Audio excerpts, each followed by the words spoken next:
नमस्कार, आप देख रहे हैं द पब्लिक वर्ड। मैं सुभाष चौधरी हूं। गुरुग्राम से बड़ी खबर है।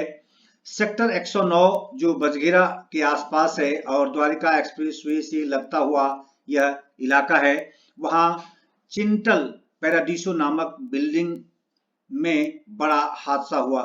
यानी कल शाम, गुरुवार शाम लगभग 6 बजे की यह घटना है, जब 18 मंजिल की इस इमारत में 6th फ्लोर के का जो डाइनिंग एरिया था, जो डाइनिंग रूम कह सकते हैं, वह अचानक ही भरभरा कर नीचे गिरा और उसके भार से लगातार 5वीं फ्लोर भी गिरता चला गया, 6ठी फ्लोर, 4th फ्लोर भी, 3rd फ्लोर भी, 2nd फ्लोर और यह 1st फ्लोर तक गिरते हुए ये पूरा डाइनिंग का जो इलाका था और साथ के जो कमरे थे वो सुरक्षित रहे, लेकिन जो डाइनिंग रूम था वो लगातार भरभरा कर नीचे गिरता चला गया। वास्तव में ये एक आश्चर्यजनक घटना है कि आखिर बिल्डिंग के निर्माण में किस प्रकार की लापरवाही बरती गई है, जिसके कारण से केवल वही डाइनिंग का रूम या डाइनिंग का एरिया ही आखिर क्यों इस तरह से भरभरा कर नीचे गिरता चला गया और एक फ्लोर, 6ठी फ्लोर से लेकर 1st फ्लोर तक लगातार गिरता चला गया।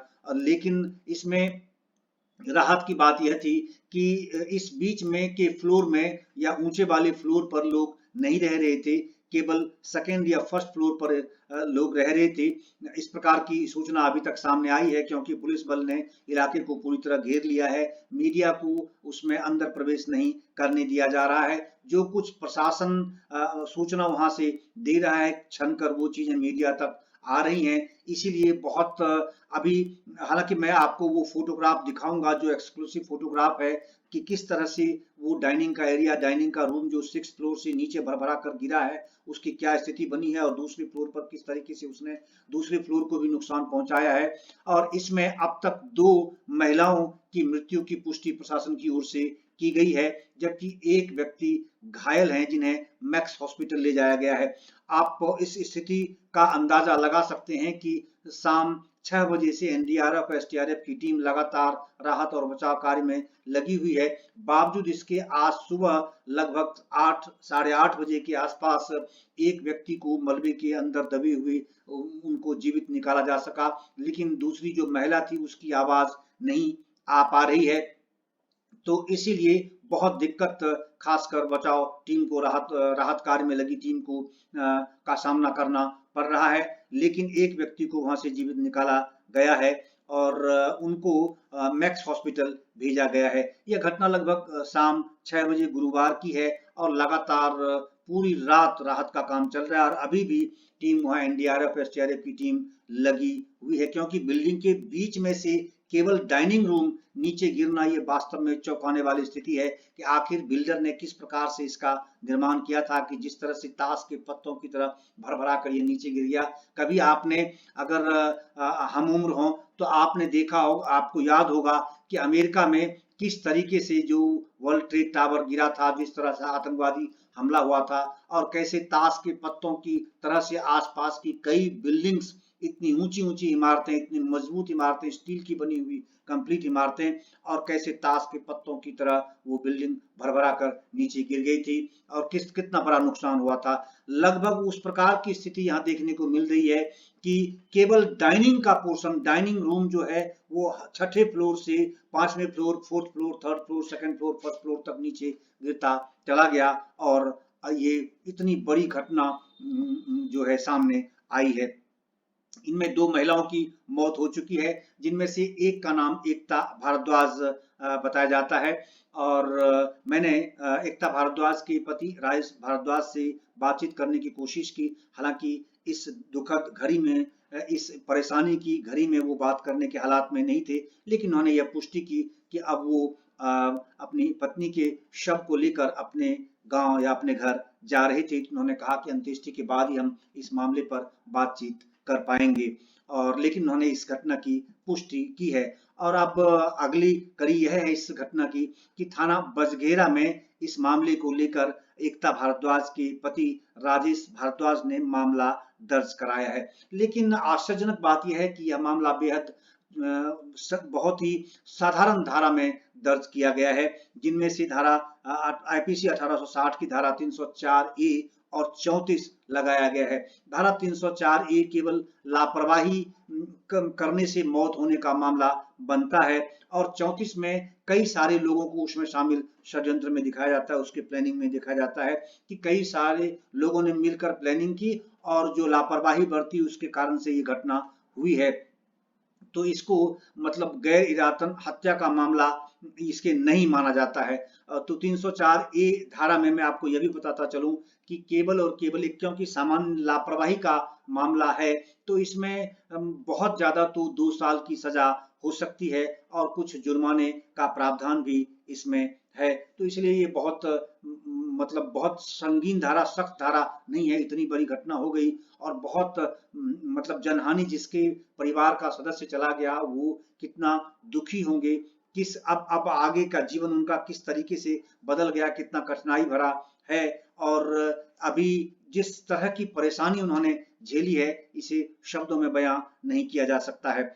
और यह मामला जो दर्ज किया गया है यह चिंटल ग्रुप के जो मालिक हैं अशोक सलोमन, उसके खिलाफ यह मामला दर्ज किया गया है। जाहिर है बड़े लोग हैं, हमेशा इस प्रकार की घटना की लीपापोती करने की कोशिश प्रशासन और पुलिस की ओर से होती है। बताया जाता है कि पहले भी इस बिल्डिंग में इस प्रकार की घटना हुई थी, लेकिन न तो पुलिस जागती है और न ही प्रशासन संवेदनशीलता दिखाता है। कार्रवाई करने में ये सदा बड़े लोगों के मामले में हमेशा पीछे रहते हैं। अगर यही आम आदमी, किसी एक आम साधारण आदमी के द्वारा अगर इस प्रकार की घटना को अंजाम दिया जाता तो संभव है अभी तक उनके पूरे परिवार को पुलिस उठा लेती। लेकिन क्योंकि ये बड़ा आदमी है, बड़े लोग हैं, बहुत बड़े पैसे वाले लोग हैं, तो इसीलिए इनके खिलाफ मामला दर्ज करने में भी इन्हें परहेज है। और पुलिस और प्रशासन को तो आप देखिए अब तक का रवैया कि स्वतः संज्ञान लेने का प्रावधान है कि खुद भी मामला दर्ज कर सकते हैं खुद,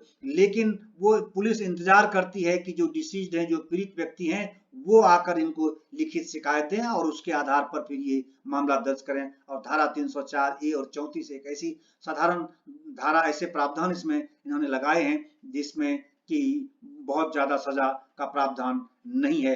और जैसा कि मैं पहले बता चुका हूं कि इस मामले पर डिप्टी कमिश्नर, हालांकि जब सूचना मिली तत्काल कल ही उन्होंने डिप्टी कमिश्नर निशांत कुमार यादव ने गुरुग्राम में ज्वाइन किया है और अचानक ही घटना हुई तो घटना की सूचना मिलते ही वो तत्काल मौके पर पहुंचे। उन्होंने घटनास्थल का मुआयना लिया और मीडिया से उन्होंने बहुत खुलकर बातचीत की। मीडिया को उन्होंने वहां के हालात के बारे में बताया और इस घटना की जांच के लिए उन्होंने तत्काल गुरुग्राम के एडिशनल डिप्टी कमिश्नर विश्राम कुमार मीणा को अधिकृत किया है और उन्होंने हमें जानकारी मिली है कि उन्होंने जांच भी शुरू कर दी है। हालांकि साथ साथ राहत और बचाव का कार्य अभी भी चल रहा है। यह बिल्डिंग 18 मंजिल की है और इसमें बताया जाता है कि इसमें अपर फ्लोर पर कुछ मरम्मत का काम चल रहा था जिसमें बोझ बहुत ज्यादा था, जिसके कारण से ये छत जो है नीचे गिरी है और भरभरा कर नीचे उसने 5वें, चौथे, तीसरे और दूसरे सारे फ्लोर्स के केवल डाइनिंग रूम को नीचे तक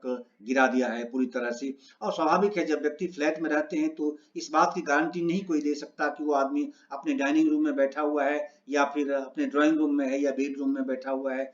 तो इसीलिए जो भी व्यक्ति उस डाइनिंग रूम में होंगे निश्चित रूप से वो मलबे में दबेंगे और उनको नुकसान की आशंका थी। हालांकि ये इस प्रकार की आशंका थी कि बड़े पैमाने पर लोग इसमें मलबे में दबे हो सकते हैं, लेकिन अभी तक प्रशासन ने इसका बहुत ज्यादा खुलासा नहीं किया है क्योंकि भारी पुलिस बल की तैनाती वहां कर दी गई है उस बिल्डिंग के आसपास और मीडिया को प्रवेश की अनुमति नहीं दी जा रही है। दूसरी मंजिल पर ये महिला जो है, दूसरी मंजिल पर ही मिस्टर ए के श्रीवास्तव हैं जिनका पैर मलबे में दब गया था और आप मजे की बात देखिए कि पूरी रात एनडीआरएफ की टीम काम करती रही, उनको निकालने की कोशिश में जुटी रही और आज सुबह 8:30 बजे यानी शुक्रवार सुबह 8 साढ़े 8 के बीच में जाकर उन्हें ये कामयाबी मिली और अंततः मिस्टर ए के श्रीवास्तव को वहां से निकाला जा सका। और अब प्रशासन ने सूचना दी है कि उन्हें मैक्स हॉस्पिटल भेजा गया है इलाज के लिए और दूसरी महिला की कोई आवाज नहीं आ पा रही, इसलिए आशंका इस बात की है कि उन्हें भी जीवित नहीं बचाया जा सका। और अब आपको मैं सुनवाता हूं कि डिप्टी कमिश्नर ने इस मामले को लेकर क्या कुछ कहा। सेक्टर 109 में इसमें एक कॉलोनी में जिसका नाम है चिंटल पैराडियोस है।